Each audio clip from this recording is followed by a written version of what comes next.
ទី1ធ្វើពី Chester ទៅ Chester ខ្ញុំធ្វើការជាមួយនឹងគ្រូខ្ញុំដំបូងគាត់និយាយប្រាប់ខ្ញុំថាគ្មាននរណាម្នាក់អត់ខ្ចោះទេបើយើងគិតថាធ្វើអ្វីទៅបានផលហើយល្អប្រសើរសម្រាប់ជីវិតរបស់យើងគឺយើងចាប់ផ្ដើមធ្វើទៅ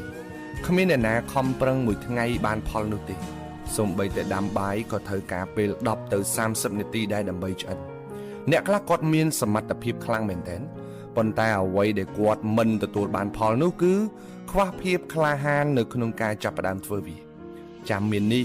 ចាំមាននោះមិនទាន់ដល់ពេលមិនទាន់ត្រៀមខ្លួនហើយជាដើមត្រូវចាំថាអត់មានអ្វីដែលអាក្រក់មើលជាងការចាប់ផ្ដើមទេគ្មានអ្វីលំបាកជាងការចាប់ផ្ដើមទេហើយក៏គ្មានអ្វីដែលអស្ចារ្យជាងការចាប់ផ្ដើមដែរកុំចាំចេះស្ទាត់ចាំចាប់ផ្ដើមរៀនធ្វើតិចតិចតក់សឹមទៅធ្វើបដាលរៀនបដាលរហូតទៅដល់ចេះស្ទាត់ការងារវាពិតជាបង្ខំមនុស្សឲ្យរៀនមែនតើប៉ុន្តែបើយើងមិនចាប់ផ្ដើមយើងនឹងរស់នៅដោយគ្មានសម្ពាធទេចុងក្រោយយើងនៅតែប៉ុណ្ណឹងកុំចាំមានអ្វីគ្រប់យ៉ាងចាំចាប់ផ្ដើមអ្នកត្រូវតែចាប់ផ្ដើមដើម្បីមានអ្វីគ្រប់យ៉ាងនៅក្នុងជីវិតរបស់យើងទី2ចាប់ផ្ដើមទៅខុសកែកែរហូតដល់កើតជាផ្លែផ្កាចង់ចាប់ផ្ដើមការងារមួយដែលមានលទ្ធផលអ្នកត្រូវមានផ្នត់គំនិតមួយគឺហ៊ានខុសហ៊ានកែហ៊ានទទួលយកការពិតកុំបោះបង់កុំប្រៀបធៀប